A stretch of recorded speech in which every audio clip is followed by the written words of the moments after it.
The Herd on ESPN Radio. Wherever you may be, however you may be listening, thanks for making us part of your day. Presented by Progressive Insurance. All of our guests via the Subway Fresh Take Hotline.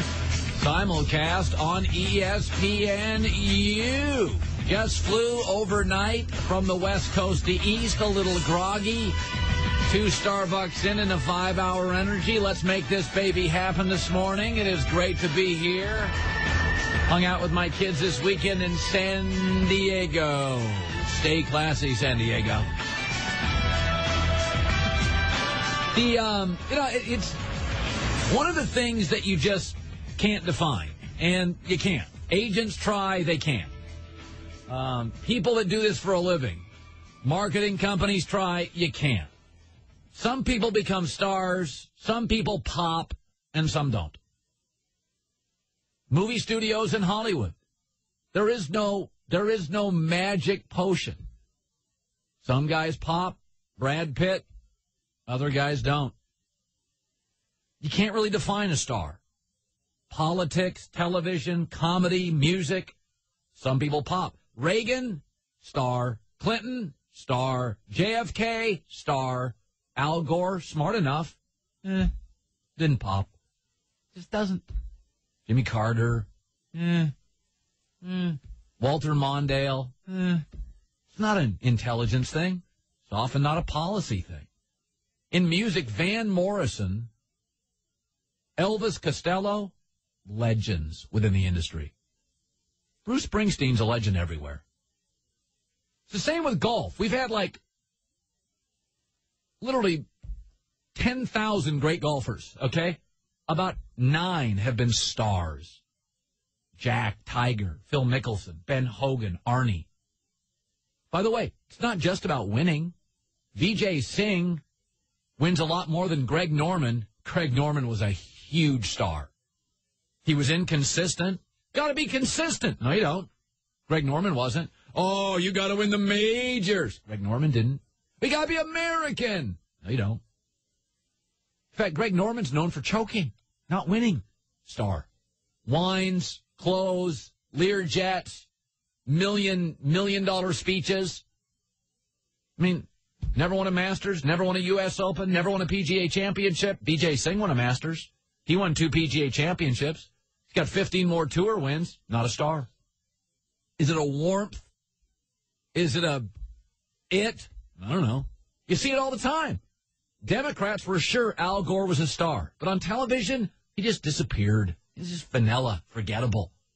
And golfers, here's the thing. Don't ask the people in the industries. Don't ask politicians who's a star in their party.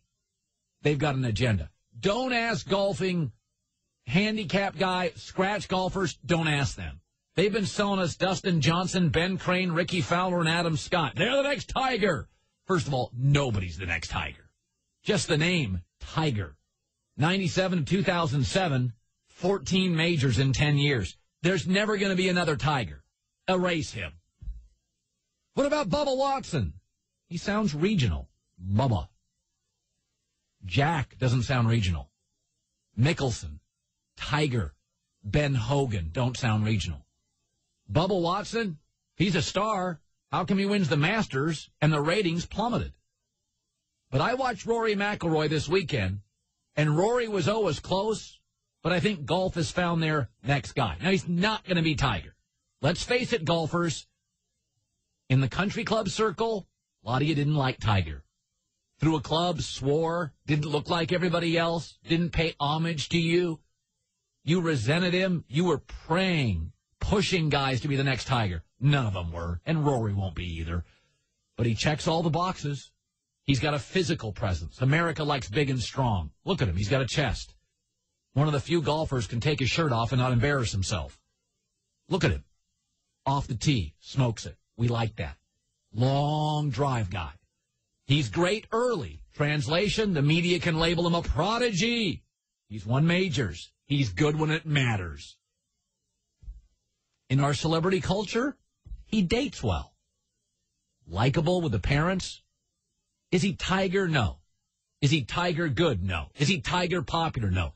Is he called Tiger? For crying out loud, his name, Tiger. Who gets a name when they're born Eldrick and it becomes Tiger? Seriously. But golf desperately needs a rock star. And I felt this weekend, Rory became the guy. Sports Pro, which is the British version of Forbes magazine, says McIlroy's the third most marketable athlete in the world. I'm not sure if he is, and I'm not sure how to define a star. But I know this.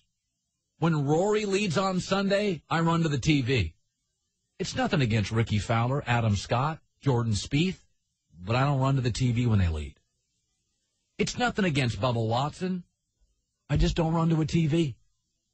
Comedy's a great example. Cosby, Seinfeld, Ricky Gervais, Eddie Murphy, Chris Rock, Carlin, rock stars. I think Brian Regan, Bill Burr, Colin Quinn, and Mitch Hedberg, the late Mitch Hedberg, just as funny.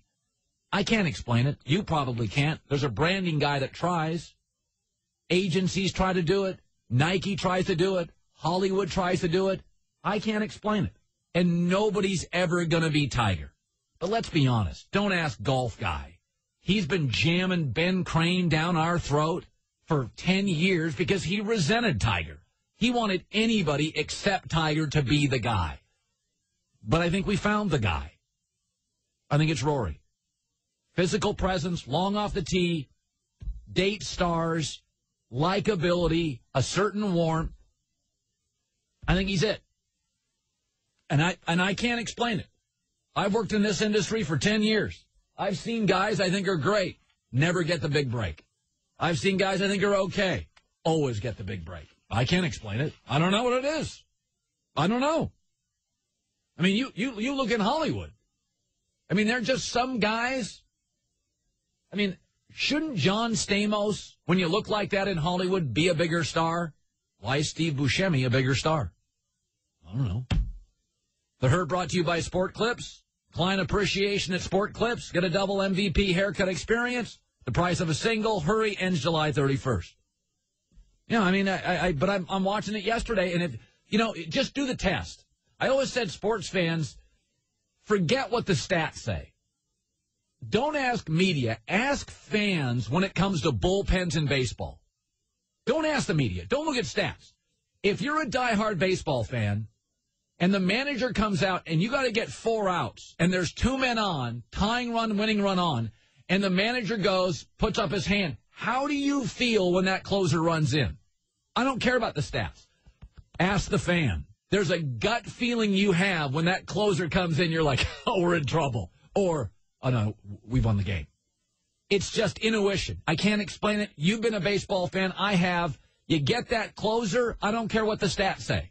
Some guys you just feel like, okay, we're good. He'll get out of this. And some guys you don't.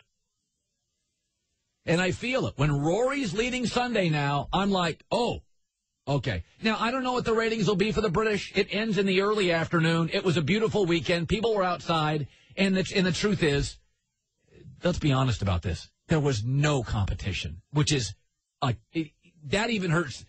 Outside of Tiger in the history of golf, that hurts everybody. Tiger's the only guy that could win by 13 strokes and everybody watched. Rory's never going to be Tiger. But I feel like the sport's desperately searching for one, and I think Rory's got, after this weekend, I think it's going to start after this weekend, there's something there with me. I just something like I'm really interested on Sunday when he leads. NFL camps start today. Now, tomorrow, a heads up. Tomorrow, I do this every summer. Tomorrow, I lay out my standings for the NFL. I lay them out. I go every division, every team, Tuesday, tomorrow in the Herd. Mock me. I'll probably get humbled. I've been pretty good at guessing division winners. Got 4 or 6 last year. Eagles totally shocked me. Chip Kelly's first year had no idea they would throttle that division. That was a shocker. Outside of that, I feel pretty good. I do have one major surprise tomorrow. One major surprise. And we'll go to training camp. Sal Powell will join us today. Les Miles, third hour of the show, LSU head coach. Guys, if you're feeling stuck, unhappy in your gig, wouldn't you like to do something you love? Be jacked to go to work, make some money? How about go to USA Trainer, myusatrainer.com. Get there now, before the summer ends. Be a certified personal trainer with the National Academy of Sports Medicine. Work in health clubs, corporate wellness centers, train college or pro athletes. Plus, they guarantee you land a gig within 60 days of certification or your money back. Visit myusatrainer.com today. We got a free 14-day sneak peek. myusatrainer.com. We span the globe next. Wow. Fresh Take Hotline. Span of the Globe brought to you by LegalZoom. Save a bundle, protect your fam. Start your business at LegalZoom.com. Now, here's what's interesting. I feel like, and I said maybe it'll happen from this point forward, but I feel like, to me, Rory McIlroy, of all these great young golfers, and they're all unbelievable, to be on the tour, there may not be, and in fact, I would say this with some certainty, I don't think there's a sport in the world that is harder to make the league, the association, than the PGA. These guys are all ridiculous. Go play around sometime with a scratch golfer. He can't make the tour. I mean, these guys are all incredible. But I feel like there's only been about 10 golfers historically that are breakthrough transcendent guys. It's not just about winning. Greg Norman flopped. Huge star. Megastar. And, you know, the look, the confidence, the gear. DJ Singh's a great golfer. Tom Kite, great golfer. I kind of feel like Rory's got it. Physical presence, kind of built, kind of a hipster, long off the tee, date stars, and now he's kind of a prodigy. Now he's just blowing people out.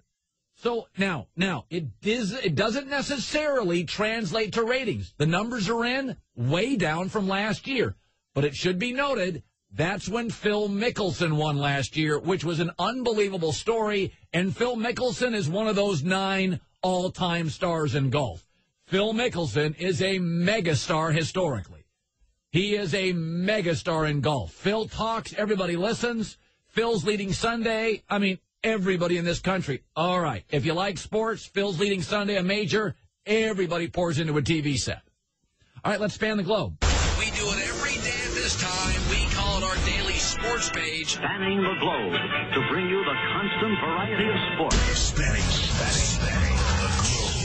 Golf. All right, Rory McIlroy wins the British Open. Pharrell Evans, ESPN.com senior golf writer.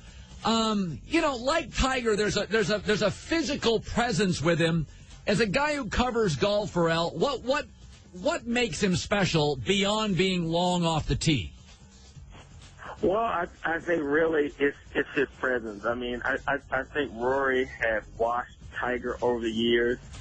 You know, when Rory came out, he was, you know, kind of a little chubby, a little soft, but he still had that you know, that kind of pep in his step. I think now he's sort of really kind of cleared his head around his personal life, his equipment, his management. And, you know, he figured out, it's taken him a couple years to figure out what it means to be a superstar and everything that goes with that. And now I think he's got it figured out and he's ready to be like that Tiger-like player. And I think the other players on tour feel it. You know, they say, you know, this guy comes on the range, you take notice. Like Tiger does. Whenever Tiger walks on the range, people know. Same way with Phil. But, you know, Rory's got to prove that he can be consistent week in and week out. He's been a streaky player historically. Now, I think for him, yeah. Go ahead. Let me segue. Is Tiger done? Like now, Tiger's now become wildly inconsistent round to round. Is he shot? You know, I would never say that about a guy who's won 79 times on tour, including 14 major championships. He is Tiger Woods, but the window is getting smaller and smaller for Tiger. And the tour is so deep, as you alluded to earlier. And I just, you know, it's been over 6 years now since he's won his last major, and I just don't know if the game is going to give Tiger many more majors, you know, and by that I mean these players are just too good. And Tiger looked, he looked middling this week, just like a guy who was just there, who the best he was going to do is make the cut. And if that happens, I mean, I don't see Tiger. I think Tiger's going to get to a point where he gets into his early 40s and nothing has happened. I don't think we're going to see Tiger Woods playing a lot of competitive golf at 45, 46, 47 years old with no chance to win. Burrell, we got to run. Thank you, sir. Thank you. Los Angeles. Now, this story is interesting. Sam Farmer, L.A. Times, joined us in an hour. Will the NFL build a stadium in Los Angeles to get a team there? Sam Farmer says they're talking about it. Mike Florio, ProFootballTalk.com. There's been a lot of talk through the years. We've sort of buried this story. What do you make of that report, Mike? It doesn't surprise me, Colin, because the NFL is always looking for leverage. And even if that leverage consists of saying to potential stadium developers in L.A., if you won't give us the kind of sweetheart deal that we have the power to get, we'll just build our own stadium. That's our plan B. So do a bad deal for yourself, a great deal for us, and build us a stadium. And I'd say the fallback is the NFL just builds its own stadium. But for now, my guess would be it's just another way to squeeze someone out there to do a deal that is great for the NFL and not so good for the partner. Listen, the Pro Bowl's kind of a mess. You could solve that problem, move it there. You know they'd move the Super Bowl, which is becoming more of a celebrity event. The Combine's growing in stature. You could move it to Los Angeles. Doesn't it make sense? It makes a ton of sense. It makes a ton of sense to do it, and then you've got the NFL owning that stadium and a lot of money flowing back through to the 32 teams. The only problem you may get into is that the one or two teams that actually take up residency in that stadium, they may want a bigger piece of the pie than they're ultimately getting. Good stuff. Check his site out, ProFootballTalk.com. We do daily. Thanks, Mike. See you, buddy. Cleveland. I'll tell you, when I was off at the end of last week, I found all these Andrew Wiggins, Kevin Love stories fascinating. I think it's one of these rare stories that Cleveland can't make the wrong move. I think both work, going for Love or keeping Wiggins. It's a matter of the timeline. You'll win quicker with Kevin Love. Greg Brenda, ESPN 850. Greg, in your city, if you polled every Cavs fan, are they ship Wiggins to get Love or vice versa? What side, Greg, are they on? Well, I think it's trending a little more to getting Love more than Wiggins, but I don't think it's unanimous or a great majority, Colin. I think it's probably 60-40, maybe 65-35. It's not unanimous. Got a bright young star in Wiggins, but again, I think you hit the nail on the head with win now. You obviously have a better chance when you get an established Kevin Love. There's been various reports. Let's be honest, Greg. If they could get Love, deep down, would they move Wiggins, in your opinion? Yeah, I think they would. But, we talk about a timeline. They're planning on signing him in the next couple of days, Colin. If they do that, then they can't trade him for 30 days. I've been reading and hearing stuff, too, that this is not something that is of urgency. Training camp does not begin until, the 1st of October.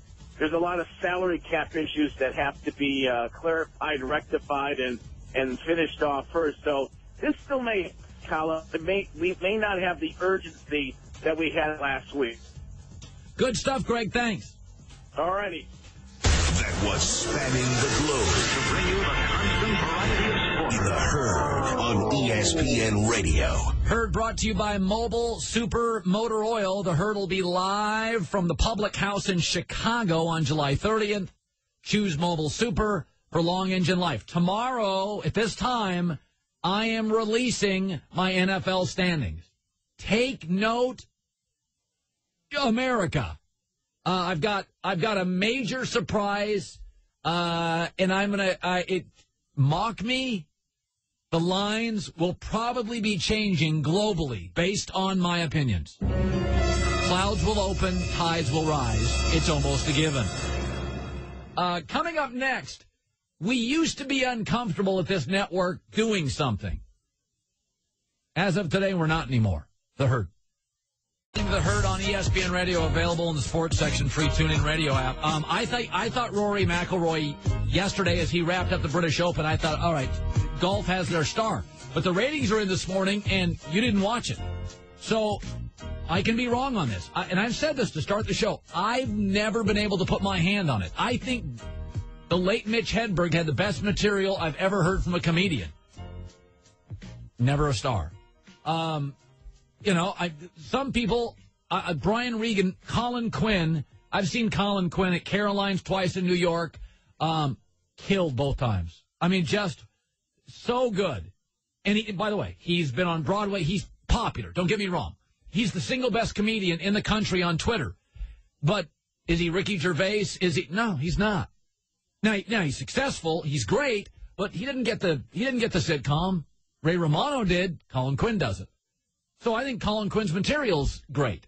But why isn't he bigger? I can't explain it. Like Rory See, I try to predict it. I think Rory's got it. The look, the shoulders, the chest. He dates well. He's a prodigy. I don't really care that he's not American. Was Simon Cowell American? Simon Cowell was the biggest star in American TV for a decade. He's not American. Was Paul McCartney, the Beatles, U2, Greg Norman American? You don't have to be American. If you're British, you're Canadian, you're us, you're allies. Nobody cares that Jim Carrey's Canadian. Mike Myers is Canadian. Does anybody really care that Paul McCartney's, they've all got houses here. If you're rich and a Canadian, you've got a house here. If you're rich and you're from the UK, you got a joint here.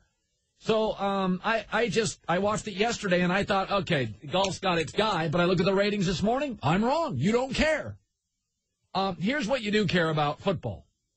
Let me take you to the back room at ESPN. My managers hate when I do this, but I don't like my managers, so who cares, right? So for years at ESPN, when I moved here a decade ago, when they hired me because they basically had no ratings out west. ESPN Chicago East had ratings. Nobody listened to ESPN Radio out west. They didn't. L.A., Phoenix, Portland, Denver, because all the guys on the air were East Coast guys. So they said, let's hire this kid from Portland, and we've done well. Vegas, big, Phoenix, L.A., blah, blah, blah. So for years, when I first came here, there's a lot of seam heads here, a lot of baseball guys, a lot of Boston Red Sox guys at ESPN. Like they're everywhere here. You can tell them. They're the ones that are always miserable. And so even when they're winning a World Series, they're miserable. And there's a lot of Yankee fans who are always happier because, New York's happier than Boston, which is perpetually cranky. But this place was loaded with seam heads, and it still is.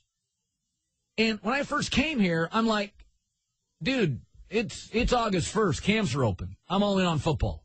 Whoa, what about that big race? What about it?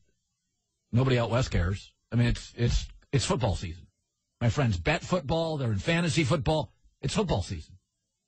That's all my friends care about. I mean, that's what all my friends care about. It's not that they hate baseball. That's what they care about.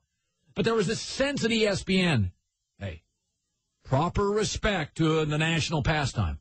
I can tell you with certainty that doesn't exist anymore.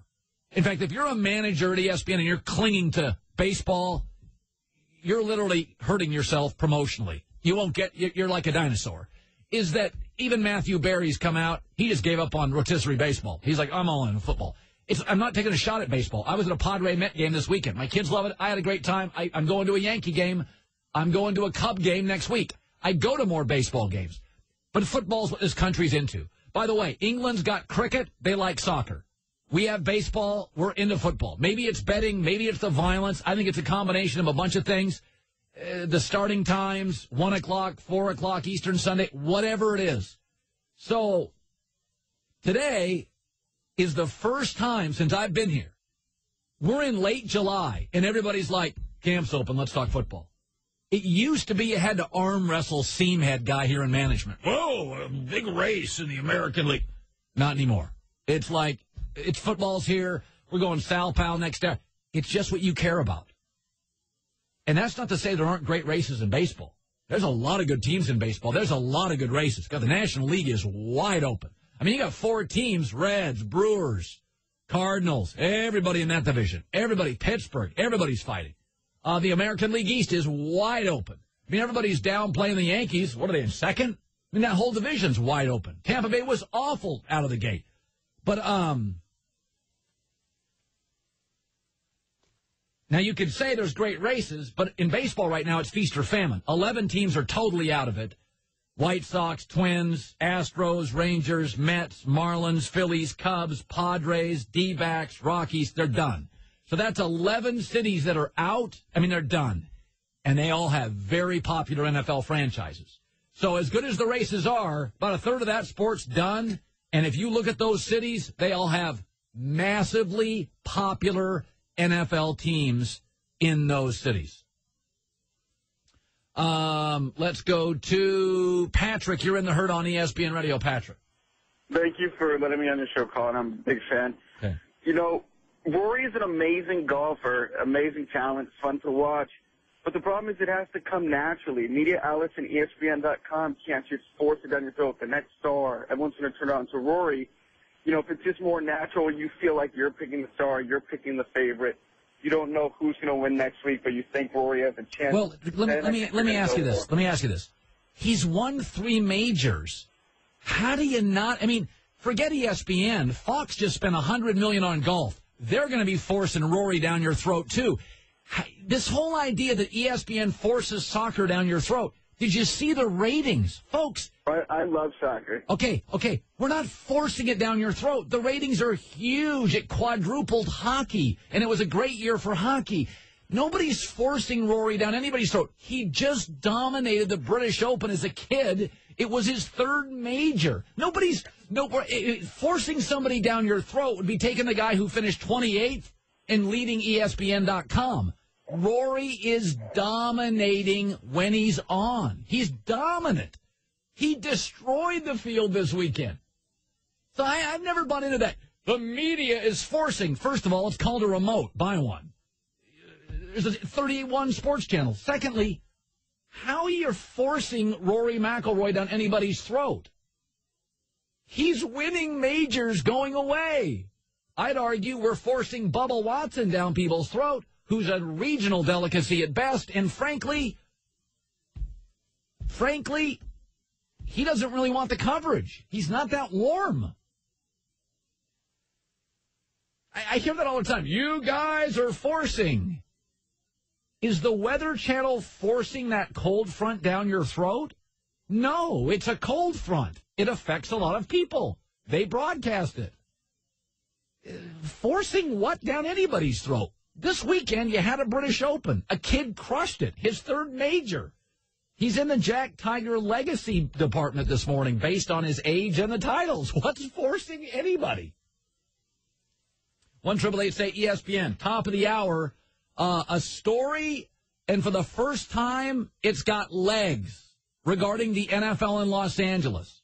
Do you have tax problems? I hope you don't. But if you do, call Community Tax right away. Community Tax solves tax problems. Maybe you owe back taxes, or you're being audited. Maybe you've got several years of unfiled returns. Oh, that's a problem. Is the IRS calling you, sending threatening letters, even coming to your home? Well, whatever. Call the pros at Community Tax. Call to speak today to a Community Tax case analyst. 888-989-8647.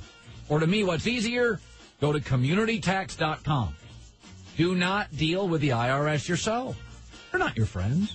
The good folks at Community Tax are. They're standing by to help you now. 888-989-8647. Community Tax solves tax problems. Why don't you just go to CommunityTax.com. It's the Herd. Well, something I haven't heard, and I said this. I think the Chicago Bulls are easily the best team in the East today. I thought they were going to win the NBA title last year. Rose got hurt. They traded Luol Deng. All bets are off. With the addition of Pau Gasol, Doug McDermott, I think the Bulls will win the East. And I think Cleveland will be 2nd or 3rd. It's going to take a while to figure out this young unit. But you know what's not been said? And this is why I love sports. A lot of times in sports, it's me bringing facts to the table, fans being emotional, but there's clearly one side that's right and one side that's wrong. You can make an argument, both sides, for Love and Wiggins. Absolutely. It's a up-and-down league. You can't hand-check anybody. Wiggins is better in transition. He's an elite defender. LeBron has always been better when he has help on the defensive end and doesn't feel burdened like he was in Miami the last year. He could really use a Kawhi Leonard on the wing so LeBron can get down to 36 minutes, not have to always be the stopper on defense. Kevin Love doesn't play a lick of D. He may try. He's not good at it. And he's not a great transition player. Wiggins will be. Here's the one thing, though, and I don't think Cleveland can whiff on this. I think both are good, trading for Kevin Love or not. I don't think Cleveland can whiff. They're going to win either way. But this is what's not being said. LeBron James is in his peak, but I think even LeBron would admit today, and the first thing to go isn't offense, it's defense. Kobe Bryant's offense is still good. His defense, 4 years, hasn't been. Your defense goes first. Guys who can shoot forever. Kobe's a better shooter today than 5 years ago. He's not even in the same class defensively as he was 5 years ago. Okay? LeBron is not as dominant defensively as 3 years ago. He had more energy, younger legs. He was blocking once a night a dunk, running down, chasing guy. He doesn't do that as much. He's still great. He's not what he was. You won't notice it on the offensive end. You won't notice it with passing. You won't notice it with rebounding. You notice it where he gets tired defensively and can't go 42 minutes locking down a Derrick Rose. He doesn't do that anymore. He can do it for spells. Same with Michael Jordan. I went and saw his last game in Portland, Oregon. He scored 42. He was still offensively unbelievable. But he couldn't defend guys, and he couldn't jump and block the shots he once did. And can I just say this about LeBron James? If Cleveland goes with Kevin Love, here's why it's really smart. Because Kyrie Irving is going into his prime, LeBron is in his prime, and so is Kevin Love.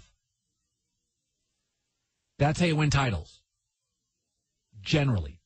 Andrew Wiggins is probably 2 full years, then by mid to late third year, starting to move into the 5-6 great years.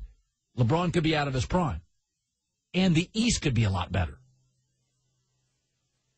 If you hear something in the background, somebody is building something below us. Apologize for that. I don't have gas. It's just some sort of wrench or device. Drill.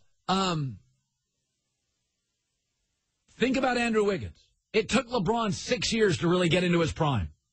At best, Wiggins is in his prime at the end of his third year. LeBron's going to be, 13 years in? Like a Carmelo Anthony, you're just not the same player. Your offense is great, but you're not as complete.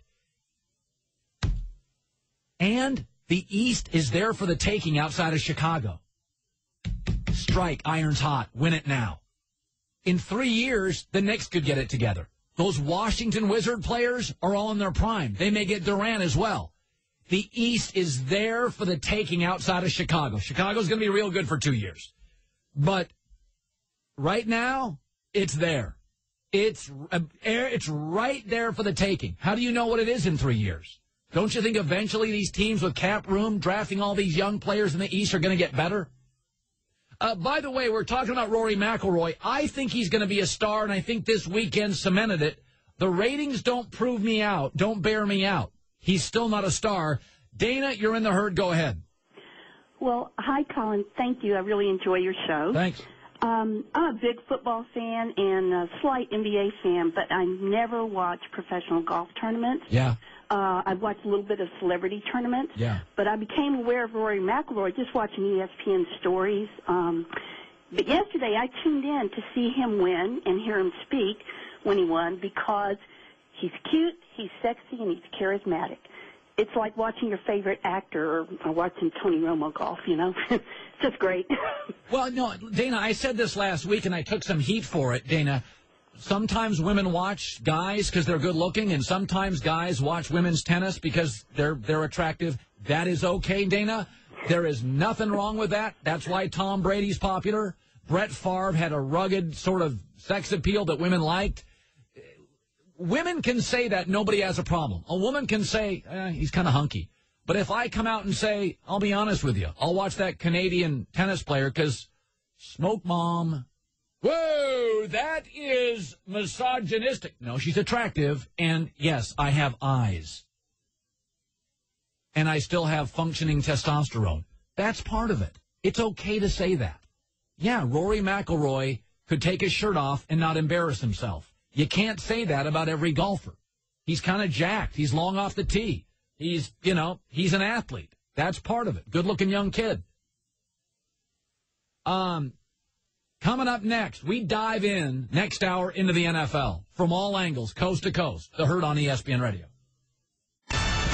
It's the Herd on ESPN Radio. Wherever you may be, however you may be listening, thanks for making us part of your day. Presented by Progressive Insurance. All of our guests via the Subway Fresh Steak Hotline. Simulcast on ESPN. This is going to be primarily an NFL hour. Tomorrow at this very time, 11 Eastern, 8 Pacific, I will release my NFL standings prediction. Pretty accurate last year. Got 4 of 6 division winners. Picked a team or two that would cascade down and a couple that would flourish and rise. We were right on most. Totally whiffed on the Philadelphia Eagles. Completely whiffed on them.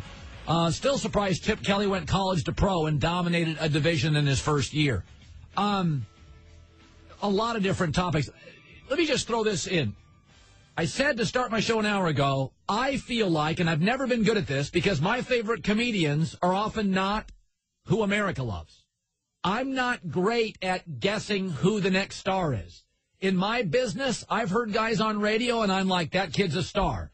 And he's talented, but he doesn't become that. And then I've heard other guys I don't get, and they do. I can't predict stardom. I can't. I don't have it in me. Some guys can. Marketing guys can. Nike can't. I can't. Even in the NBA draft, LeBron was obvious. But a lot of guys pop, and I didn't think they'd pop. I never thought Kevin Durant would be this popular. He didn't talk. I heard him in college. He never talked. He was quiet. People love Kevin Durant. And I can't figure it out. I felt Rory McIlroy this weekend became a megastar. But I must be wrong because I just looked at the ratings and they were down significantly. So you're not into him, which just goes to show how fallible, how difficult it is to figure out what's hot and what's not. I think he's arrived. I think he checks all the boxes. The ratings are no good. So I can't figure it out. I mean, seriously, to me, he moves me to a TV set. But he doesn't move a lot of middle America. NFL camp start today, Sal Pal, 30 minutes. For years, the Raiders and the Rams were big in Los Angeles. They were big in the NFL. But they were poorly managed, poorly owned, in my opinion. They jettisoned the city. They haven't come back. And it's almost unimaginable that in a franchise business, be it Papa John's or the NFL, you've got franchises in Buffalo and Jacksonville, Indianapolis, and not Los Angeles. Sam Farmer, excellent reporter, NFL, LA Times, joining me. And Sam, I'm reading your story this weekend, and I'd kind of bailed on the NFL to LA topic. But I read your story, and the insight you had is very interesting. Let's start with this. The NFL potentially just doing it themselves and building a stadium. Explain it.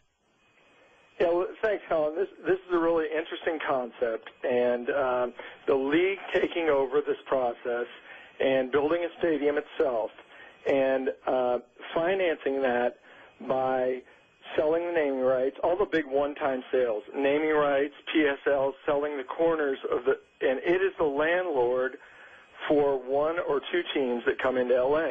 Now, a lot of owners wouldn't be comfortable with that, giving up that control, but, you know, there are some owners who figure they could do this, and they would still retain control of suite sales, club seat sales, local signage and sponsorship, all that kind of stuff, and they wouldn't have this giant expense on their balance sheet. So it's a really novel concept, yep. and you know, LA is such an opportunity for the league, or at least how the league views it now, especially when you have three teams on year-to-year leases right now. 3 teams who have previously played in Los Angeles. You get the Chargers, the Raiders, and the Rams.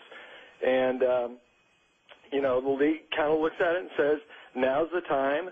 We haven't been able to get it done the traditional way where an owner comes in and finances the stadium himself. This is a way we could do it without charging an exorbitant relocation fee, and we could control this venue. And we could host Pro Bowls here every year. We could put the draft here. Yes. We could potentially put the combine here. Yes, that's growing. Sam, that's what's interesting to me. You know what's funny, Sam, is that the NFL's got holes. The Pro Bowl's a mess. The TV product's so good it hurts attendance. The exhibition season's mostly awful. The concussion lawsuits. Could I argue this? As you and I were direct messaging yesterday, I was laying at a pool, and I'm sure you were at the Times doing work, that one of the things you pointed out is that when the NFL guys sit and watch the ESPYs in Los Angeles, take my audience to that discussion and your sources about the league has always been sort of ahead of the curve on the cultural shift in America and what they see when they see the ESPYs. Yeah, I mean, Roger Goodell was out here for the ESPYs.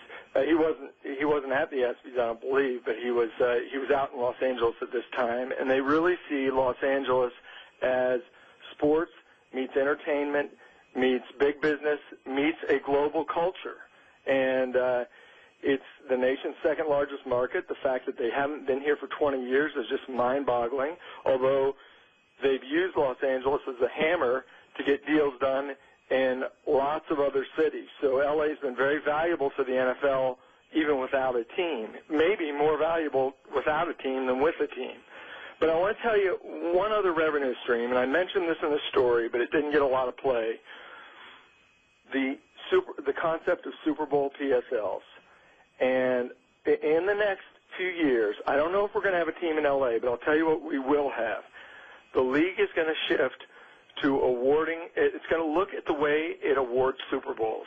And instead of doing one-offs, I think the league's going to create a rota where you have X number of cities and the Super Bowl rotates between them. Yes.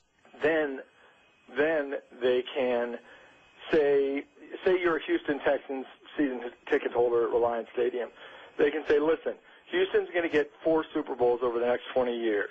Give us $5,000 up front, and you can buy this seat at face value for each of those 4 Super Bowls.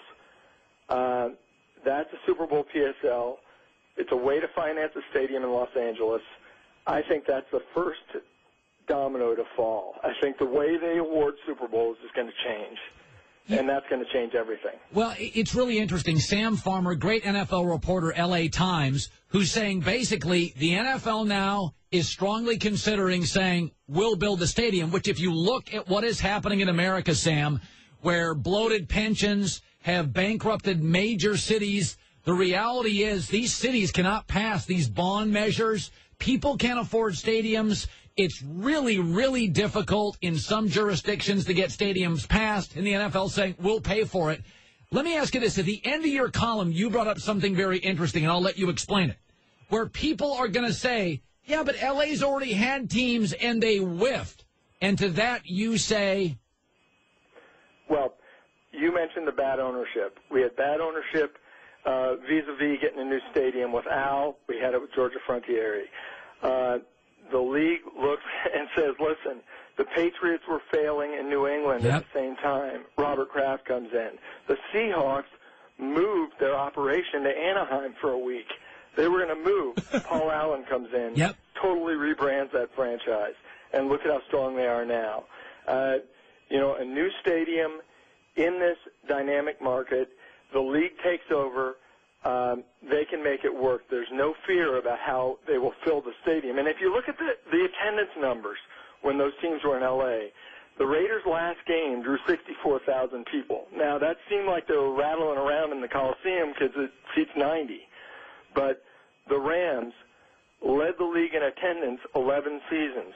So they can put fans in the seats, and the big deal is the sponsorship money and suite sales. And there's the money in L.A. to get that done. So, especially now that you got these 3 teams converging, now it's a 3-team race, Raiders, Rams, and Chargers, and the person who doesn't, it's like musical chairs. The team that doesn't get it, will be in big trouble because they'll have no leverage. They can't say, we're going to move to L.A. because their cities know that there's already a team in L.A. So that's going to inspire. So whether it's a league taking over the stadium or somebody like Stan Kroenke or the Rams stepping in and writing that check, I think there's a good chance that something's going to happen. Sam Farmer, L.A. Times. Love having you on the show, Sam, and I love your work. Thank you, sir. Thanks so much, Colin. This has been talked about for years, but what Sam says is the Patriots were flailing before Kraft. The Seahawks were about to move. San Francisco, before this recent run, was a mess. So, Sal Powell will join us from Buffalo in 20 minutes. Buffalo, by the way, is going to get purchased. They're going to have to build a new stadium because if you spend $1 billion on the Bills, you're not going to do that cash. John Bon Jovi's going to have a $700 million bank credit. Okay? That's a bank note. How do you pay the bank note off? You need more revenue. So you're going to have to build a new stadium in Buffalo, and are people there willing to pass a bond measure, $800 million to build a new stadium? I think Buffalo's in play. I feel bad, but they're already moving games to Toronto now. Not that, again, Buffalo's a great market. They care.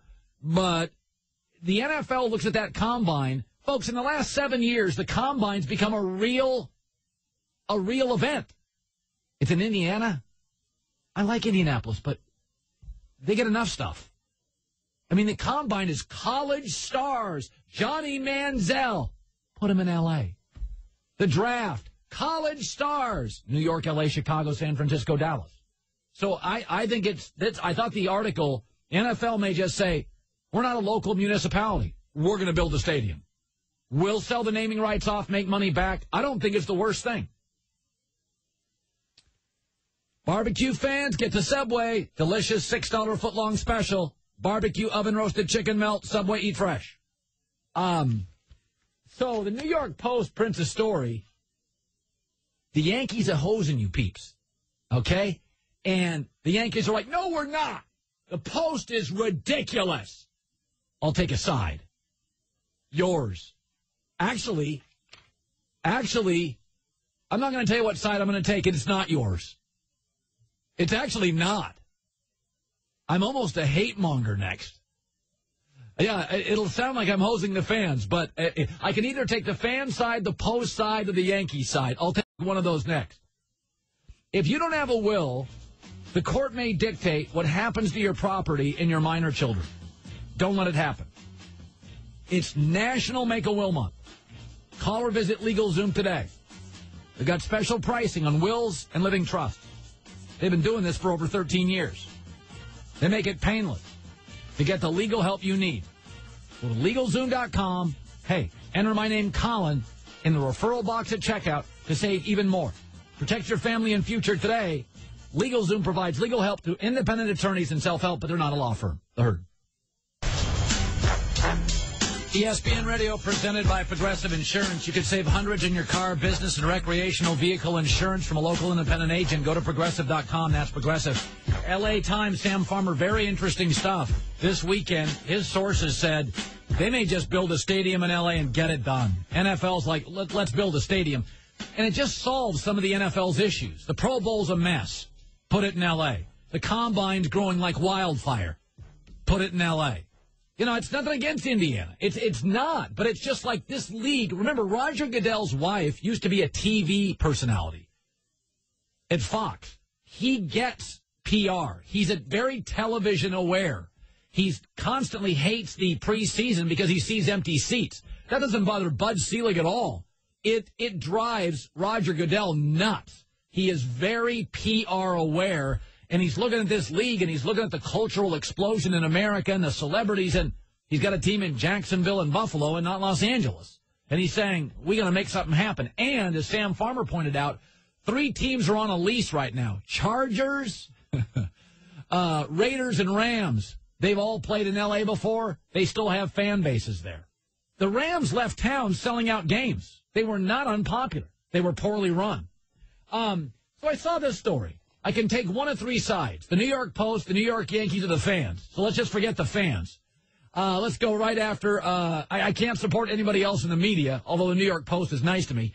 Here's the story. The Yankees released a stern statement Sunday denying a New York Post report that the Yankees have raised ticket prices for their game against the Royals September 7th when the team is scheduled to honor Derek Jeter, pregame ceremony. The report states the Yankees hiked their cheapest tickets on its website a stunning 1,200% from $16 to $250. The Yankees called the allegations, quote, absolutely and categorically untrue. Okay, if they did, so it's not a social service. Can I defend the price gouging of the Yankees for a second? It's supply and demand. It's Derek Jeter's last game. When organizations raise prices, which the Yankees did with their new stadium, they also risk turning people off, which the Yankees have done. Their attendance has been down in recent years. But hotels do this, airlines do it, parking lots do it. This is not a social service. It's commerce. This is not a grocery store hiking milk prices during a storm. This is not, your local electric company gouging you during a storm. It's a ticket. It's a business. It's entertainment. It's Derek Jeter. We're going to get what we can get. Well, Colin, you're not allowing the common fan. Yeah, it's free on television. Watch TV. I mean, let's be honest about these tickets. They priced out the average guy 15 years ago. I go to about 2 NBA games a year. I can't believe the prices. I went to a Seattle Mariners game last summer. It cost me $750 to buy 6 people decent seats.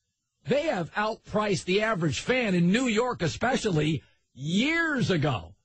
So they're jacking up their seats. It's going to be a once-in-a-lifetime Mickey Mantle last game, Stan Musial last home game in St. Louis. That's the market. They're rolling the dice. I wouldn't pay $1,200 to see it, but I don't work on Wall Street.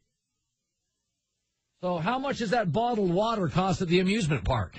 Okay. I don't know what you pay, but I pay about $4 for a bottled water because it's 88 and I'm dying.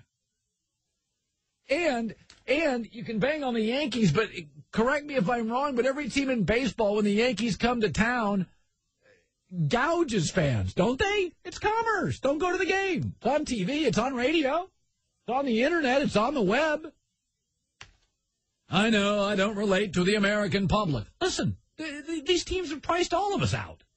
I think it's 72% of baseball tickets now are corporate purchased. It's hard to... Who's got time to go to 81 games, and who can afford it? I mean, now it's like 5 guys go in for 1-2 season tickets, do partials. If you knew it was Jeter's last year, buy a season ticket. Write it off. I don't know. But I think price gouging is a grocery store tripling the cost of eggs and milk and bread during a storm. This is just Derek Jeter's last game. Once in the last 15 years, there's been a game like this at Yankee Stadium, and the Yankees are like, demand's going to be through the roof. And that's business. I don't have to like it, but that's business. Chad, you're in the herd. Go ahead. Thanks for taking my call, buddy. I love the show. Thanks. Oh, I was just going to say, I'm totally on board with this. People forget. Fans get crazy. It's entertainment. I'm from Texas. George Strait just had his last concert here, not too long ago. Tickets were going for $750. You pay to be entertained. That's the whole purpose. I'm a big Broncos fan. Last year I went to the AFC Championship game. Did I overpay? Yes, because I wanted to be there. That's just the way it works.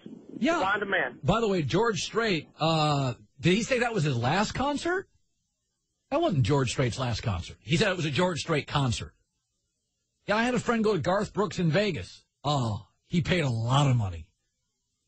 I mean, that's what it is. Jay-Z is not giving those seats away, man. They're not giving those seats away.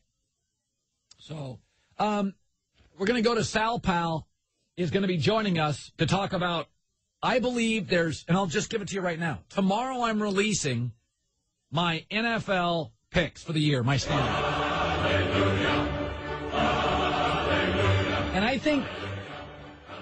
And I got to tell you something.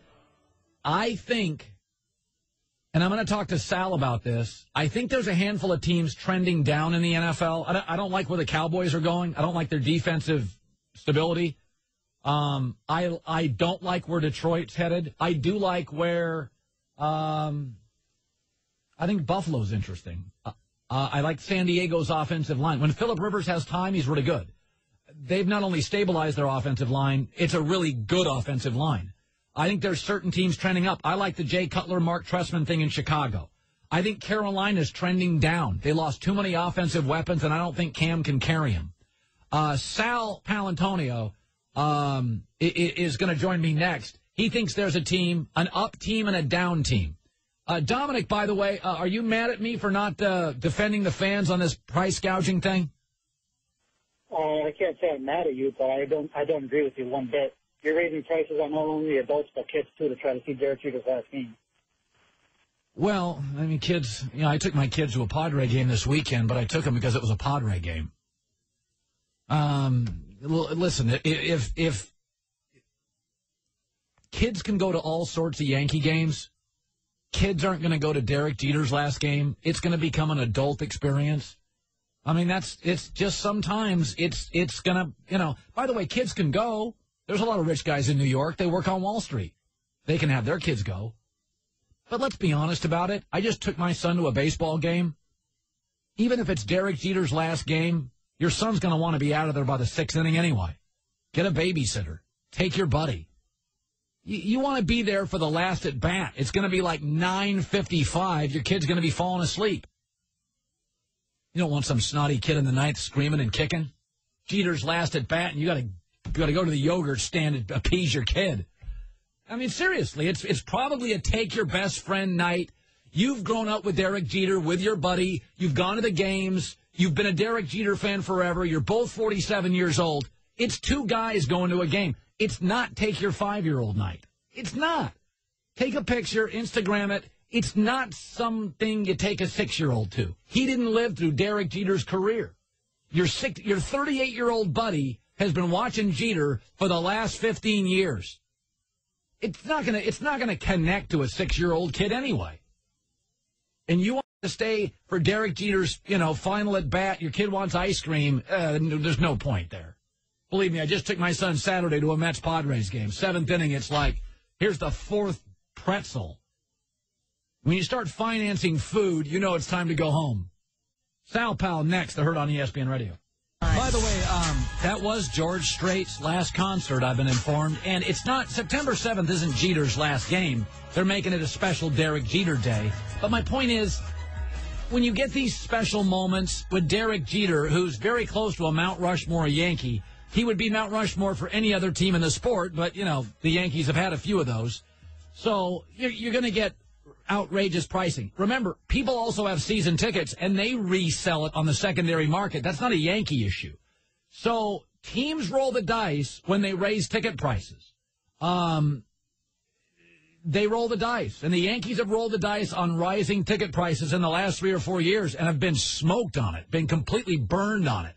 So I'll defend teams who do this because everybody in baseball raises prices when the Yankees come to town. Go ask Rocky fan. Go ask Oakland A fan. So, they've been doing this using the Yankees' name to make revenue. Why can't the Yankees use Jeter's name to make some money? They paid him well. You seen his house in Tampa? I mean, his ski lodge? He's done okay. NFL training camp's underway. Sal Pal and Jaws are at the Bills today. Tomorrow, they'll be at New York Giants camp. Sal joining us in the Herd on ESPN Radio. Sal, there's a few teams, and I'm breaking down it tomorrow, given my standings. I like their momentum. I like San Diego's momentum. I don't like Detroit and Carolina's momentum. Sal, do you have a team that you like going in the direction they're headed and a team you don't like where they're going? Okay, here's the team that I like where they're headed. I think I like the Arizona Cardinals. I think that Bruce Arians is doing a very good job there. They obviously have to reduce the number of turnovers from the quarterback position. That was a team that ran the ball well last year. They have a very good defense. The problem is they're in the toughest division in the National Football League. They still won 10 games last year, and I'm hard-pressed to find 11 wins on their schedule. but I like the momentum that they've got going with that franchise and that coaching staff. If they can reduce the number of interceptions out of the quarterback position, they'll be in good shape. A team where I don't like where they're headed is the Dallas Cowboys. I don't like their personnel on defense. I think it's a major question mark at the quarterback position with Tony Romo. 2 back surgeries, his age, who's backing him up if he does get hurt again this season. That could really be a team that is in a bad position late November and December unless they get a lot of good things going in their direction. They need, General Patton said in World War II, a man needs 2 things for success. He needs good luck and he needs a great sense of direction. In other words, Colin, you need to know who you are, where you're going. And for me, the Dallas Cowboys at this point need a lot of good luck, and they need to find out who they are as a football team. When I covered Chip Kelly at Oregon, one of the things that I really paid attention to, his teams got slightly better every year, speaking of direction. The Oregon offense would be a second and a half quicker per play every year. So he comes into the league, wins as a rookie coach. You know that organization. I have this feeling, much like at Oregon, much like at New Hampshire, we're going to see an even better Eagles team this year. What's your takeaway on the team you may know better than anybody at this company? Well, they won 10 games last year. Can they win 11 or 12 games in Philadelphia this year? I think on offense that they can. I think on defense it's still a work in progress because I don't think that they upgraded personnel-wise as much as they needed to. They're the class of the division. They're going to win the division, but they're in a very competitive conference. So what does it come down to? Here's what it comes down to for me. One number, remember this, everybody's focused on the wrong thing with Nick Foles. Arm strength this, arm strength that. He has plenty of arm to run any offense in the National Football League, including Chip Kelly's. The number to focus on is this. He only threw the ball 317 times last year. He was sacked once every 11 pass attempts.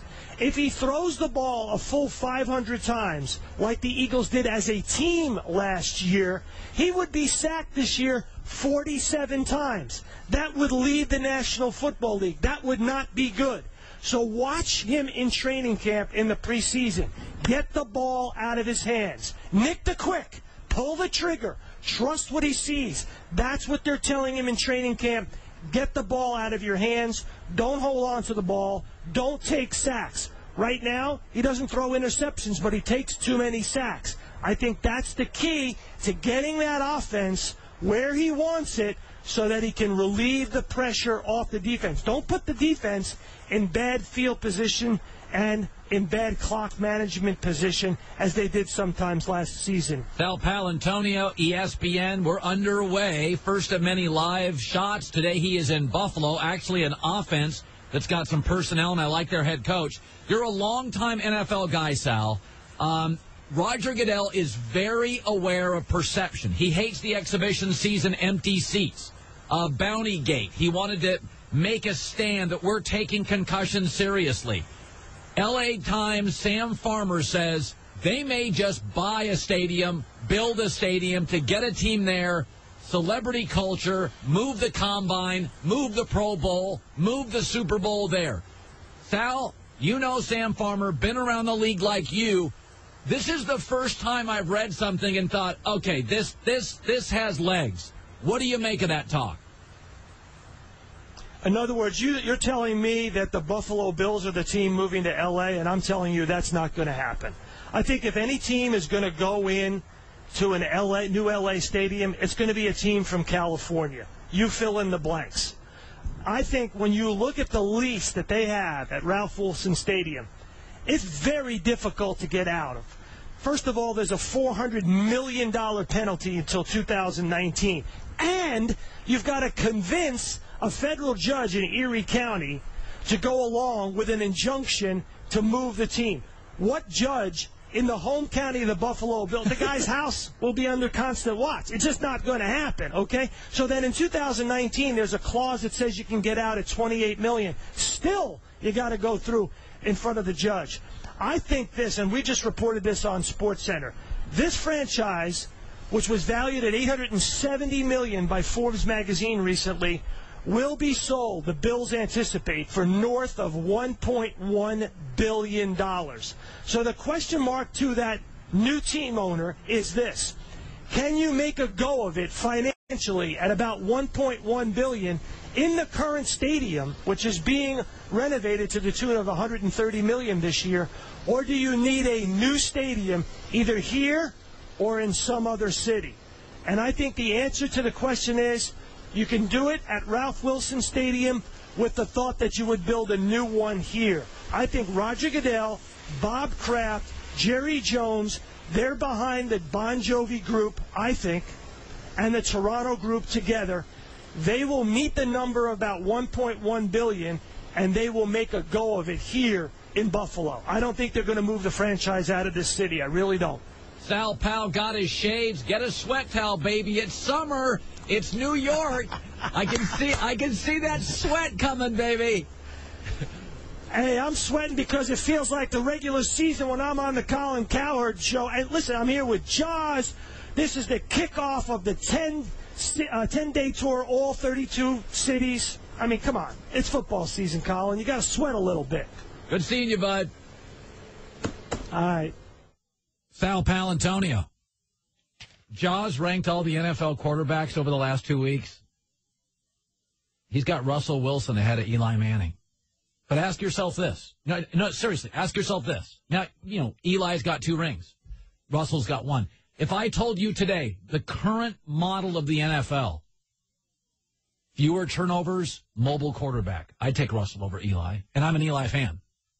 If you told me today the way the league is working, no huddle, defensive players are faster than ever, and turnovers are deciding these games, wouldn't you take Russell Wilson over Eli Manning? I would, and I love Eli. I've argued Eli's a Hall of Famer. He's got, all the guys he has, but he's got Russell 9, Flacco 10, Eli 11. Eli throws a lot of picks, least mobile quarterback in the league. Look around this league right now. Yeah, Russell Wilson had 9 picks, Eli 26. Yeah, this is the kid. I think Russell Wilson's, and I'm not saying this because I'm from the Pacific Northwest, I think when you look at his mobility, his intelligence, his maturity, I think Russell Wilson's the most underrated player in this league. I think he's the most underrated player in this league. I had no idea he would be this good in the NFL. His judgment is impeccable. Well, they don't make him throw a lot. I got news for you. They don't make Eli throw enough to throw 26 picks. Big Ben throws a lot of picks. They don't make him throw enough to throw the picks he's thrown. You either throw them or you don't. Russell Wilson doesn't throw them. He's got great instincts, super high judgment. I agree. I think Russell Wilson is. I think Seattle's defense and Pete Carroll get the credit. I think Russell Wilson is why they beat San Francisco. Kaepernick made the big mistake. Russell Wilson didn't. Most underrated player, in my opinion, in the league, and not because I'm from the Pacific Northwest. I think he's incredibly underrated. We were talking about teams trending up or trending down. One of the teams, I don't like the way they're trending. I don't love the way Carolina's trending. So, Eric, what's up? You're in the herd. Hey, Colin, how you doing? Good. Yes. I want your opinion, Rob. What are the reasons you think Carolina's trending down? Because I have one main reason. I don't think it's too much of receivers. My main concern is the offensive line. Well, I have 2 reasons. I think Steve Smith is the most unheralded great player in this league in the last decade. And when Cam got in trouble, Steve Smith bailed him out. Secondly, they face 11 of their 16 games. They face what I would call an upper-tier quarterback, a Matt Ryan, a Drew Brees, a Russell Wilson. 11 of 16 games, which is the most, I believe, of any team in the NFL. Now, my theory's always been, Eric, no other analyst talks about this. The first thing I do when I look at your schedule, how many Pro Bowl level quarterbacks will you face? If you face more than 7 or 8, you're going to have a lot of losses because you can't keep preparing week after week for a Drew Brees, for a Brady, for a bang, bada bang, bada bang, bada bang. and you keep winning. It's hard to beat really good quarterbacks in this league. They keep winning their divisions. So 11 of 16 weeks in this league, they will face, and I'm counting Matt Stafford in an upper-tier quarterback. Some don't. I do. I think he's got great tools, and Calvin Johnson, too. 11 of 16 weeks, Pro Bowl-level quarterbacks in a tough division, having lost Steve Smith, who bailed out Cam Newton a lot. I think that's problematic. And I think the NFC is better than the AFC. I mean, the AFC as a division, if you really go and look at the AFC South, if the Colts don't win that division, it would literally classify as shocking. If the Patriots don't win their division, it would classify as shocking. You think Geno Smith is really going to beat Tom Brady and Belichick? I don't. So you have two divisions in the AFC that really shouldn't be competitive. This is the best Patriot team, in my opinion, in 5 years. Last 2 years, I've been down on the Patriots. I didn't like their defensive personnel. They finally have legit elite corners. This is the best Patriot team in 5 years. Geno Smith is not moving the football against that Patriot defense. You don't have divisions like that in the NFC. The NFC West is four loaded rosters. It's the Herd. It's the Herd on ESPN Radio, wherever you may be, however you may be listening. Thanks for making us part of your day, presented by Progressive Insurance. All of our guests via the Subway Fresh Take Hotline.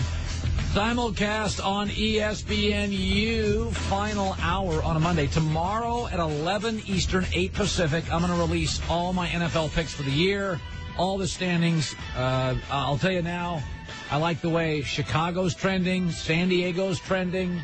Don't like the way Carolina, the Dallas Cowboys are trending. Don't like what's happening in Detroit right now. I just, sometimes momentum's a powerful thing. It's a really powerful thing. A couple of NBA notes. I saw this story. Phil Jackson, who's now the Knicks president, and I'm not sure why this is such a hot topic now. Did he have a autobiography update? Sometimes when you re-release a book, you add a chapter. But anyway, Phil Jackson talks about when they tried to keep Dwight Howard, and Steve Nash was in the meeting, and Kobe Bryant was in the meeting. And Phil Jackson talks about it in his autobiography. Dwight asked Kobe what he's planning to do after he recovers from his Achilles injury. Was this going to be his last year? No, replied Kobe. I'm planning to be around for 3 or 4 more years. At that point, according to others in the room, said Phil Jackson, Dwight's eyes went blank and he drifted away. In his mind, the game was over. A few days later, Dwight said, I'm signing with Houston.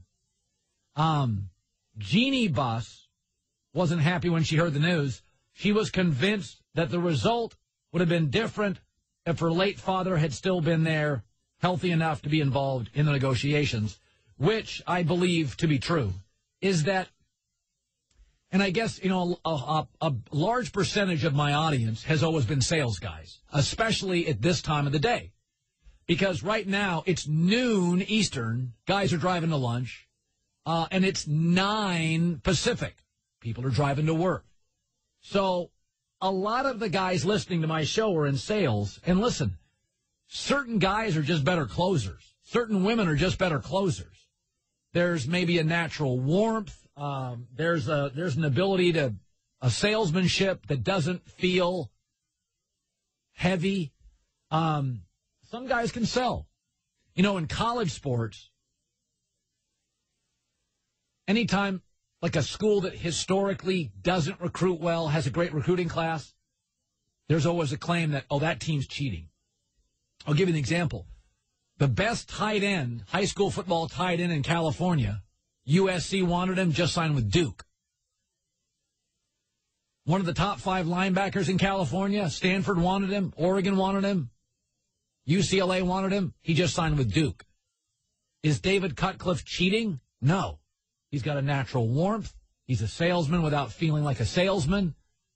He's very close to the Manning brothers. David Cutcliffe is a salesman. He's a really good salesman. When he was at Ole Miss, they were good. Now, Duke just got to the ACC championship game. He took California elite players cross-country. When's the last time the best skill position player went to Duke in the state of California? How about never? I mean, never. USC is dying for a tight end. I mean, it may be their thinnest position. Down to Duke, USC. He chose Duke. That's a guy who can sell.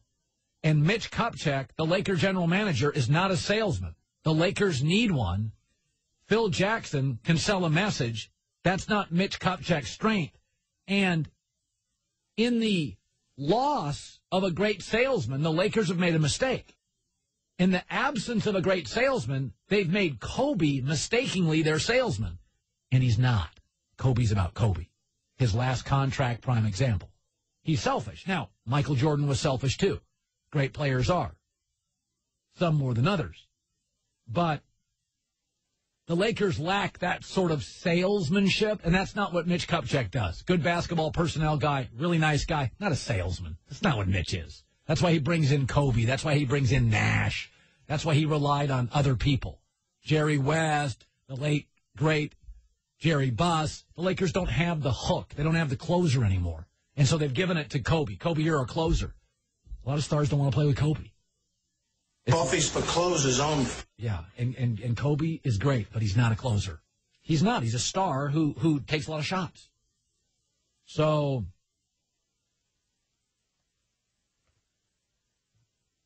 yeah, it's very interesting. It really is. The Lakers, and I'll tell you something. You can be the greatest brand in the world. The greatest brand in the world. You got to sell it, baby. USC was a dumpster fire before Pete Carroll. Dumpster fire. You can be the greatest brand in the world. Lakers are the best brand in the NBA. You don't have the hook guy. You don't have the closer. Brands erode. So yeah. I mean, it's. There's no question. There's no question that they have in Los Angeles. They've given it to Kobe. You're the hook. That's not what he does. He's great, but that's not what he does. We talked earlier today, I may be mistaken, but I felt Rory McIlroy winning the British Open has elevated himself to golf's next transcendent star. I don't buy all these other guys. I never have. I don't care that Dustin Johnson is going to marry Wayne Gretzky's smoking daughter. I've never felt the rush to a TV set when Dustin Johnson's in a major. I think he's terrific. I think he's a good dude. I think he's an amazing talent. He doesn't get me to a TV. Either does Bubba Watson, either does Ricky Fowler. Rory McIlroy does. I believe golf, desperate to find the next transcendent star, has it finally in Rory. And almost every generation has had that guy. They've been looking for several years. With the Tiger mess, Phil getting older, I think they found him. Travis, you're in the herd. Thanks for calling, and you go ahead. How you doing, Colin? Really enjoyed the show. Thanks for taking my call. You bet. Listen, I'd just like to ask you, do you really think that Rory McIlroy can drive revenue the same way Tiger Woods did if Nike and the PGA get behind him? Because I don't play golf.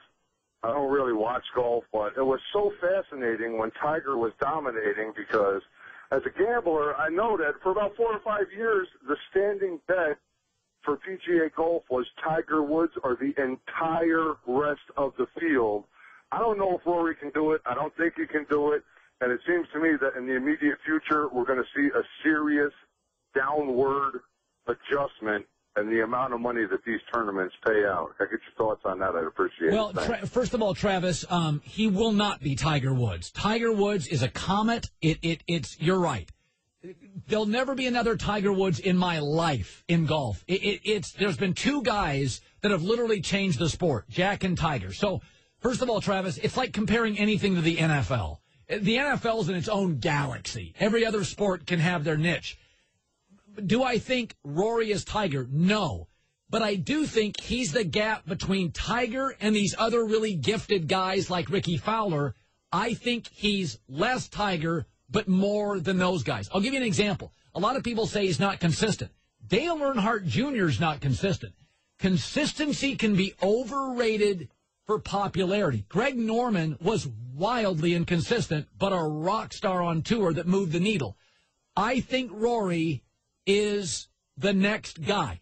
He's not Tiger, thank you for the call, but I think he's the next guy. And I thought after this, now, that said, he didn't move the needle. So he moved me, but he didn't move you. So as I started my show 2 hours ago, I'm not real great on predicting who's going to be a star. That's why I'm not an agent. That's why I'm not a casting director. I'm not good at it. I've never been able to pinpoint it. Who I think's funny doesn't always become a star. Just doesn't work that way. Who I think's great in Hollywood doesn't always become a star. I mean, some guys like Jamie Foxx are obviously really gifted. I mean, there's guys out there you're like, he can sing, he can dance, he can act, he's tough, Jamie Foxx is like, Justin Timberlake. Any idiot can figure out, that guy's got game. Timberlake, Jamie Foxx, those guys are obvious. I don't get the Shia LaBeouf thing. I've never understood it. If he walked into my office as a casting director, I'd be like, we didn't call janitorial services. What are you doing here? I don't get him. I don't get it at all. He's a star. I don't get it. Russell Crowe, Tom Cruise, anybody can figure that out. I mean, I get Jay-Z. I don't get Nickelback. I got nothing against Nickelback. But I swear to God, all their songs sound the same. I don't understand it. I really don't. So, and by the way, I like to cry during my rock ballads as well, but I just don't get Nickelback. If you don't have a will, the court may dictate what happens to your property and minor children. You don't want to let that happen. It's National Make a Will Month. Call or visit LegalZoom today. They've got special pricing on wills and living trusts. They've been helping people protect their families for over 13 years. Painless. Get the legal help you need. And don't forget, when you go to LegalZoom, enter my name, Colin, in the referral box at checkout. Protect your family and future today. LegalZoom provides legal help through independent attorneys and self-help, but they're not a law firm. LegalZoom. He's got a great voice. But if you find another Nickelback song, John, when I do this captivating interview with Darren Ravel, you go find another Nickelback song, and I'll just argue they sound alike. So I'm getting destroyed by my audience. I said 2 hours ago that I think Rory McIlroy, golf found their star. Not just the wins. I think he's got the look. He's got a physical presence. He's long off the tee. He dates celebrities. He's likable. He's modern. He's not regional. Bubba Watson's great, but it's regional. Bubba's regional. Rory, Tiger, Arnie, Jack don't feel regional. Darren Ravel is joining us, ESPN's business editor.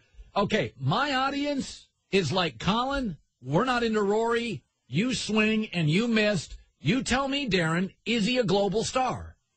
Not yet. Not yet. And he might be a global star, but not a U.S. star. And it's possible to be that now. So that's another consideration that you have to throw in there. He's not yet there. There's something, and I don't know if it is more our country than others around the world, but in individual sports like golf and tennis, it means a lot that you come from our country. So, in other words, people enjoy Federer and Nadal. If that person, if Andy Roddick succeeded, he would be much more popular than them. There's something about the national pride in these sports about coming from our country. So that's one thing that I think obviously Rory has and doesn't have and will never have. But he's not that he's there for you. I heard what you said. He makes you run to the television. There's not much evidence that it's the same type of running, certainly as Tiger. And like we were forced to deal with in 1998. I'm not talking about when Jordan came back again, but in 1998, will there be another Jordan? No. Jordan was LeBron and Durant and Kobe combined. And there's not going to be another Tiger. There just won't. So we should stop looking for it. But I would not count out Ricky Fowler. I would not count out going on golf courses and seeing the young kids in the orange gear. If he were able to put it together, I would not count him out of the race either. By the way, and this is maybe an unfair question, whenever an American says, I'm rooting for an American, it can land poorly. It can sound like xenophobia. But I would argue Americans love the World Cup more than other countries love the Super Bowl. So we have always... No, but they love Colin, they love the World Cup. It bears out. They love the World Cup more when the American team is winning. That's what we're talking about. We're not saying they don't love the World Cup. We're saying, do they love it more when an American is winning? And the answer is yes. Is Rory in your world? Because, again, I see a star. Are American companies lining up for Rory at all? Well, Nike pretty much bought him out. He does not have any space on his jersey, on his shirt, because Nike. If you have Nike, you cannot have any other deal in terms of being visible on your outfit, so to speak. So Nike's bought him head to toe, and they've paid a handsome price, $20 million a year plus. So he's not really actively looking for many other deals. But Nike, especially in the absence of Tiger, as you said earlier, Nike knows how to market and they know how to identify. And so if Rory's winning, they are going to figure out how to make him a star and show us a side of him that we don't know. That's what they are expert at. What's interesting is, people say, oh, Rory might not have the personality. Earlier in the show, you pointed to Kevin Durant, and you said you couldn't understand how Kevin Durant was where he is. Kevin Durant comes off as so authentic in a world where people don't want to believe marketing messages. That's why he is who he is. He doesn't care. If he wants to wear a backpack to the post-game press conference, he's going to wear a backpack because he doesn't care. And that authenticity has kind of brought him to the next level. Darren Ravel, ESPN Business, your story you just posted today on NFL jersey sales actually surprises me a bit. What happened? Go ahead. What surprises you? Michael Sam. Michael Sam at number 6, beating out Tom Brady, Drew Brees, and Aaron Rodgers. Only behind, Manziel, Russell Wilson, Colin Kaepernick, Peyton Manning, and Richard Sherman. He sold enough, the question is, and I can't get this data, how many jerseys did he sell right after the draft, and how many jerseys did he sold in the last month? Michael Sam, though, a lot of people are saying, well, he has to make a roster in order to be marketable. I can tell you, after his ESPY speech, there were companies that called his marketing people and said, okay, now we're convinced he might not have to make an NFL roster for us to be interested. We think the nation knows who Michael Sam is, and if he doesn't make an NFL team, we still think that we can use him in some capacity. Great stuff, Darren. Thanks. You got it. It's interesting. I didn't know how well it would sell because, let's be honest, a lot of knuckleheads out there. It's a machismo league. You wear a Michael Sam jersey, there'll be a knucklehead in the third deck, second deck, saying something inappropriate. That's just the reality. But I'll tell you something that increasingly I see. They've done research on this where Fox News on the right and MSNBC on the left may get more attention because they're louder. But the truth is the majority of Americans are centrist. You are. I am. None of my friends are wackadoo left. None of my friends are wackadoo right. But those are louder. Sometimes the media, and maybe I'm guilty of this, we portray the public in a light that they're extreme. And the truth is, people are gay tolerant in America. Majority of people. The loudmouth idiots get attention, and that's not the majority. Do you have a single friend that uses slurs with gays? I don't. And I've lived in all 4 corners of the country. I don't. And you probably don't. Some idiot on a message board shouldn't define us. And, this country, sometimes the media portrays it like we don't we're not willing to give new a chance. And the truth is, you folks watched Germany and Argentina. America, even when America left the World Cup, the ratings were really, really good. Beat the World Series. Well, I mean, so sometimes the people who are allowed get the most attention, but by Michael Sam's jersey selling at a really good rate shows you that, you know, tolerance is much greater in America than often the perception or the reports that it's not. There's just a lot of different restaurants and a lot of different cultures in America flourishing. Celebrate birthdays, anniversaries, or even just because. Go to 1-800-Flowers.com/ESPN. Special deals, flowers and gifts starting at $29.99. Coming up next, the great debate where both sides are right. It's the Herd. That's a slap in the face. Get in touch. 1-800-Flowers Twitter feed. This is interesting. This is Larry Bird on losing Lance Stevenson to Charlotte. He goes, I feel really bad about that. It's disappointing. You know, when I'd go to our practices, when he was on, he was by far our best player. And he worked so hard. You're going to get better when you work as hard as him. I'm going to miss that kid. That stuff he pulled in the playoffs, that was out of the blue, but I knew how good Lance was. I knew the value he brought to our team. I'm going to really miss him. He went for 2 years and $18 million instead of making potentially 44 with the Pacers. I don't know exactly why he did, and I have my theory on why he did. I don't think he was comfortable with that locker room or that city. I don't think he was. I think he felt he stuck out in that city, and he just wanted to move. And that's cool. But I don't think it's anything against Larry Bird. Everybody knows Lance can play. I think he's the all-time leading New York State prep leading scorer. Scored more points than anybody in the history of New York City high school basketball. I believe I'm right on that. So he's kind of a irritant, and he's odd. He's like Ron Artest, Meta World Peace, but more offensively gifted. LSU football coach Les Miles live in studio. Always a good listen. Funny guy.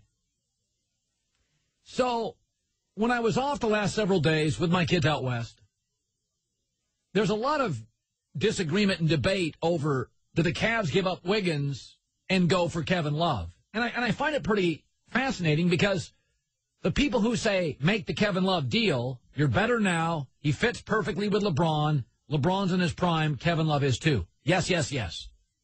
But signing Kevin Love leaves less flexibility. If you don't win in your first year, the pressure ratchets up, and he's not a very good defender. And LeBron once again will have to carry the team defensively. And I do think the flexibility in the NBA is crucial. The one thing that's not getting discussed, though, and I think it's a valid argument for those who want Kevin Love, is that by the time Andrew Wiggins peaks, and let's be realistic, end of his third year, he'll be coming into his own. He'll be a 20-point-a-game scorer. I'm not going to do it day one. He's not. So let's say he peaked. He's starting to enter his peak. First 3 years growth, end of his third year peak to the end of his ninth year. Like 6 years of the best he's going to be. LeBron's out of his peak. And the second thing about signing Kevin Love is the East is really average now. What if you wait 3 years and that Washington Wizards team, which is good now, is great? What if you wait and Chicago, after Gasol retires, gets another great player? The Knicks with Phil Jackson, Orlando's young roster gets really good. You know, strike when the iron is hot. The East is winnable. Kevin Love's in his prime. LeBron's in his prime. Kyrie Irving's, will be eventually soon. You can make the argument that if you get Kevin Love for the next 3 years, you're going to get Kevin Love prime, LeBron prime, and Kyrie Irving prime. And if you look at the history of Cleveland sports, even if they win just one title, that's enough. That's a very, very legit argument. Very legit. The downside is Kevin Love doesn't defend. Kyrie Irving, average defender. So once again, LeBron has to be, as he continues to age, the stop guy on the outside. I think he's tiring of that. Mark Stein, this past weekend, talked about, longtime ESPN NBA guy, the good and the bad with Kevin Love and the deal. If they can get Kevin Love, it puts them in the championship mix right away because Love, with his rebounding, three-point shooting, and passing, it's a unique package for a big man. Yes. Yes. What I'll say about Love, though, don't minimize how important role players are, even on MJ's Bulls, to win titles. 4 championships last 4 years. Dallas did it with role players, 1 star. San Antonio did it with aging stars and role players. And even Miami's wins, they don't win one of those titles without Ray Allen. They don't win another one without Mike Miller, Ray Allen, and Battier, and Haslam. Remember when Bosch got hurt, how big Haslam was? So you get Kevin Love, LeBron, and Kyrie, you're not going to have a very deep bench. You are limited with flexibility. Coming up next, the O is entertaining. Les Miles from LSU. Let's be honest. You don't like Nick Saban. Just say it. The Herd. ESPN Radio presented by Progressive Insurance. Comparing rates to help you save. That's Progressive. Call or click today. Find out how much Progressive could save you. By the way, Big 12 coaches, and I think Wednesday, Thursday, Pac-12 Friday. We got SEC coaches in today and tomorrow. I think Saban and Spurrier are in tomorrow. My guy Les Miles from LSU joining us. Okay, let me get right after you. I mean, I love you, but I'm getting right after you. You ready to go? Yeah, I'm ready. All right, move right up to that mic because you're going to have to defend yourself against me right now. I'm good with that. Okay. You SEC coaches, if I have to hear another whiny SEC coach say, oh, we can't play 9 conference games like the Pac-12, oh, the schedule's so tough. I've seen Saban's out of the conference schedule. He's playing Bristol High School. Why don't you guys, LSU, to your credit, you guys have always played big dogs. Oregon, you'll go out of conference, you'll go west. Come on. How can you keep... You got to play 9, 10 conference games. Why not? Yeah, if you want to talk about scheduling, the first thing you have to do is you got to talk about picking a champion fairly, period. Okay? And so then you're saying we're going to have permanent crossover opponents, then we're going to rotate some, and then now you're going to make us play yet the rest of the conference? Now hold it. If you're going to become an expert in scheduling and or being critical of scheduling, then you need to take on the conference before you take on the position of the head coach that says, hey, we play in the Western Division, the finest collegiate division in college football, and then a conference champion against, again, a very, very talented Eastern Division. And beyond that, it should be the position of the school to make that decision on the strength of schedule, because they can define it to the country that the strength of schedule is with the SEC. Do you have any say in it? Absolutely. So you can go to your AD and say, I want to play Oregon. Yeah, I have to be honest with you.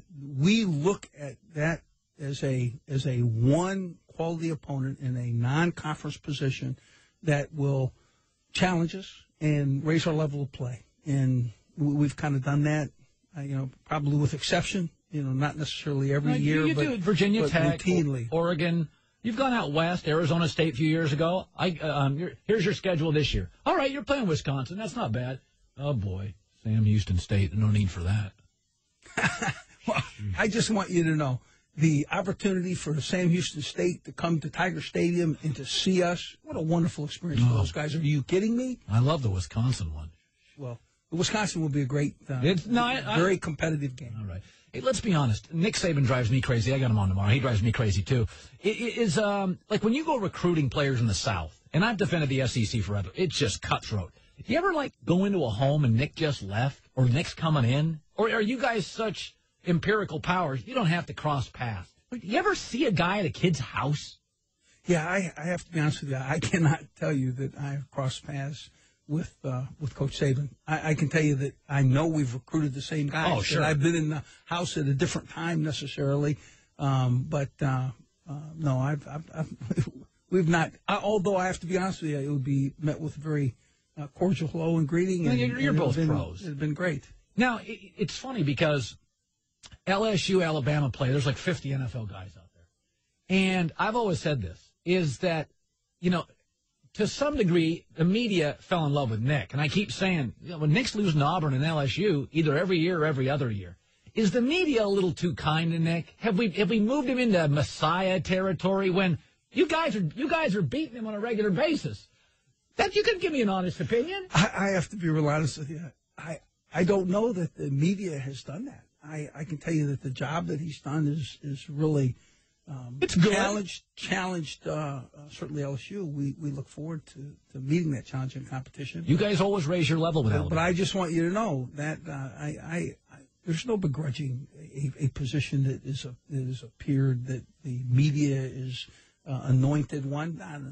No. We look forward to playing them, and then it will be the very sincere competition. Preparation is the same, and let it be decided. I promise you, there's no position that is not assailable by quality play by an opponent like LSU. And people have branded you crazy guy, but you show up at a class at Texas. People love to look at Les, and they're like, he's a mad scientist. Les is crazy. I always think this. You never fear tough guys. Muhammad Ali, Sonny Liston was never afraid of other tough guys. He was afraid of Ali because Ali was crazy. You kind of scare coaches. People are like, you do a lot of trick plays. You're kind of out of the box. People can't pigeonhole you. Is a little bit of that mad scientist thing, is that a little less? You're just kind of getting in coaches' heads a little bit. I got to be honest with you. I see the things that I do being done on routine basis, in the NFL, in the high school ranks, and in other collegiate programs, because what the coach is doing is giving his team every opportunity at victory, and it's about playing to win. It is not about playing. If you know you're in a position where you have to do some things that were not necessarily prescribed in the coaching manual to win. Frankly, I'm for that. You're a dice roller. I want to win. You've always been a risk taker. You always have been. Well, I guess what I'm saying is I don't see that as unusual. Out of the box, not necessarily. Mad Hatter, I just honestly think on a quality Friday night or a quality Saturday, I think you can see it a bunch. By the way, even the way you clap, I like. Yeah, I don't know. Do that right now. People love that. Yeah. They're fascinated by that. It's amazing. Like literally the way you clap. You're all over the internet. Do it again. Yeah, that's it. Now, why do you do it like that? But to avoid injury, you got to keep your fingers back. You got to keep your fingers back, and then you can direct the sound right at somebody. So to avoid injury. Yeah, absolutely. So listen, everything is going to be coached and done at LSU, one with advantage, and two to avoid injury to the, would be the prospective student athlete. So certainly the coaches would not want to clap in a disproportionate way. This is just you being crazy, just to be crazy, just having fun. I know you. You're a little bit like Spurrier. Sometimes you just like messing with guys like Spurrier can play golf. Spurrier is one of the fine. His short game is as good as the. But Steve just likes messing with guys like me. So do you. See, that's my whole thing with you. That's why I bring you on every year. Everybody's like, he's a little out there. And I'm like, no, Les is just screwing with all of us. You can't win as many games as you win. You know what you're doing. Can I just throw this at you? We don't have much time left. Just as long as it doesn't hit me. Gus Malzahn's a pretty good coach. Real good coach. He's got a little Chip Kelly thing offensively. Quickly. It was good for the conference for Auburn to beat Bama. I can say that. Why isn't that good for the conference? Why wasn't that? I'm not arguing pros or cons to that in any way, but I like Coach Malzahn. I've followed his career. He's a very, very quality coach. Does a great job. Very intense. Yeah, I like him. All right, Les Miles, LSU head coach. We're up against the clock, and you open the season with Wisconsin. I'm okay with that. I'm not going to talk about your next couple, but you do go to Auburn. You'll win the Florida game. I'm going to give you 11 wins. I was good last year. I predicted your season. I got to get out of here. Good seeing you. LSU, Les Miles, the Herd.